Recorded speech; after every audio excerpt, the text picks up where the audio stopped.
Hello, everybody. So, today we're going to be talking about coming up with your thesis for your literary analysis. That essay is actually coming up due pretty soon, towards the end of February, going into early March. You will at least be submitting to me your rough draft of that essay. So, yeah, again, today the focus is going to be how to come up with your thesis for this essay. So this might take me 2 to 3 videos for me to get all of this in, but I'm going to give you some pointers and strategies on how I want you to come up with your thesis. And then after you get your assignment uploaded, I'm going to be looking at your ideas that you generate today. I'm going to be looking at those on Monday when we come to class, when we meet again. All right. So, your literary analysis is, of course, as we've already been discussing, you're going to combine a discussion of Alice Walker's story, Everyday Use, with the episode of Sanford and Son, Lamont Goes African, that we watched in the Writing Center last Wednesday.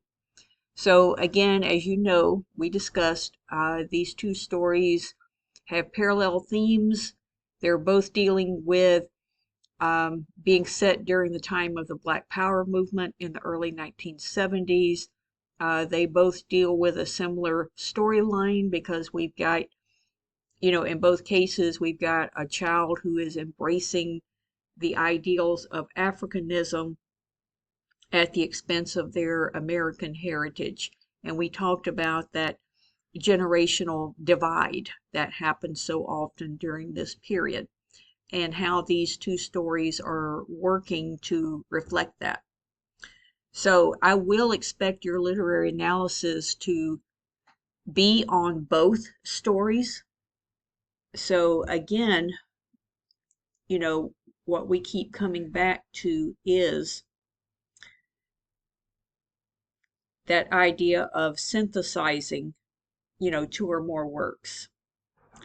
Now, you will also work in at least one quote or paraphrased passage from the David Whyte essay defining African American heritage. We've talked about that essay. You've got it in Blackboard. You're going to be expected to utilize at least one.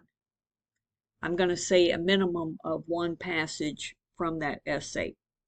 You could probably use a couple more, maybe up to 2 or 3 if you wanted to. I would say no more than that, because at some point, if you overquote, then I think you risk losing your own voice in that argument. But I would say, we're going to put a cap on that, maybe no more than 3, but at least one quoted or paraphrased passage from that article. However, we might be jumping a little bit ahead. That's not something you've got to worry about today. We'll talk more about that in the next week or 2.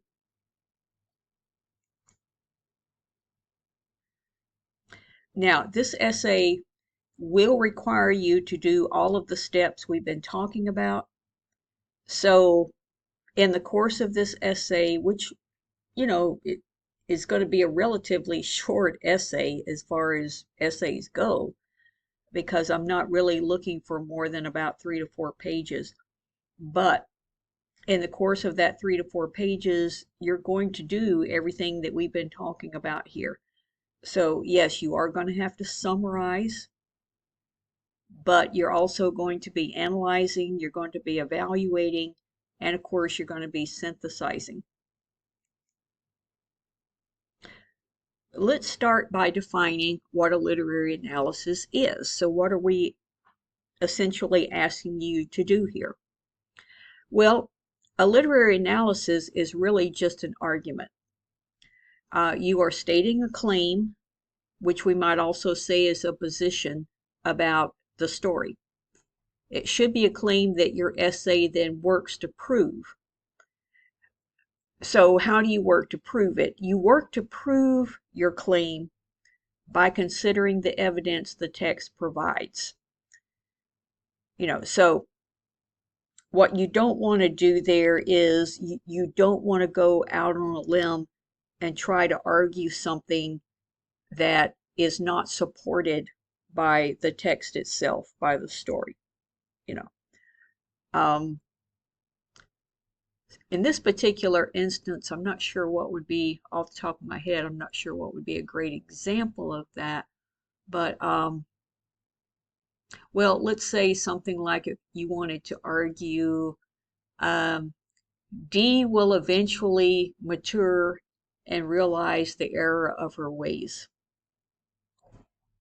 Well, that might be fine to speculate about, but the story doesn't support that because we don't actually see her have that moment of reckoning. It may come somewhere down the road, but you're not going to get that evidence really from the story. All right, so be careful about claims that you can't prove by a preponderance of the evidence that the story provides. But it does need to be debatable. As I said here, your thesis needs to be something that is debatable rather than a foregone conclusion. It's a tall order, when you think about it. It's a little bit tricky how to do that effectively because you're arguing a position based on something you believe that should be supported in the story. We should be able to get enough clues there to come to the conclusion that your argument has validity. But you can't just go out on a limb and speculate about something that the story doesn't support. But yes, it is an argument, so it does need to be somewhat debatable. Also remember, your goal isn't necessarily to prove or to argue that your claim is right. And you're certainly not trying to prove that your claim is the only valid conclusion. Rather, your goal is to convince the reader that your claim has merit. So we might say a claim with merit may, for example, ask the reader to consider a position about the work they may not have previously thought about. You're trying to appeal to a reader who is familiar with the work. They've read it, you've read it. You might come to similar conclusions about the work, but your job is to make them think about something in a new light, something that they may not have considered before. It could be a new way of thinking about the work or a new way of thinking about a previously held assumption. So again, it's not about beating the reader over the head and saying, my idea is right, but you want to convince them that your idea is worth considering. That's the real objective of this type of essay. All right, so really our focus for today is going to be brainstorming your thesis. And I've put here some ways to start generating ideas for your thesis, and this is a technique I've taught for many years at many institutions that I've been at, and I have found it to be a very, very effective way to get students to thinking about their thesis idea. So I want you to brainstorm a list of about 5 questions. And there's a reason why I go with 5. It's a really, really good number to strive for because you want to have enough questions that you give yourself some options and some choices. By the same token, you don't want to have so many questions that you get overwhelmed. So just brainstorm until you've got, a good solid list of about 5 questions. Now, these can be why questions or how did. or what type questions. And I always say in the beginning, it's important just to generate the questions. Try not to overthink them too much. Don't censor yourself, because if you start to censor yourself or say, well, this is a really dumb question, I shouldn't even put this one down. No, it's valid. Go ahead and put it down. And this thing about the 5 questions, you can always go back and narrow it down to those 5. But, it's okay if you want to start with 10 questions, 15, 20, just the idea is just to throw them out there. Eventually, you are going to weed out a lot of them. But there are no dumb questions at this point. The only thing I will say is you do want to keep in mind that you will have to combine a discussion of 2 separate but related works. So just for the sake of making your job easier right now, you'll want to keep that in mind, that you're dealing with 2 works and not just one. So these might be some example questions. Why do both Dee and Lamont want to change their names? How does the reaction of the parents, Mama and Fred, symbolize the generational divide between Black parents and their children during the Black Power movement? Both stories share a similar theme of a child embracing their heritage while at the same time disrespecting their own parents. But in what ways are the outcomes different? All right, so that question would force you to do a little bit of comparing and contrasting between the 2 stories. How do we see both Dee and Lamont having only a superficial idea of what African heritage means? Okay, so again, those are just some example questions, and notice how they're phrased.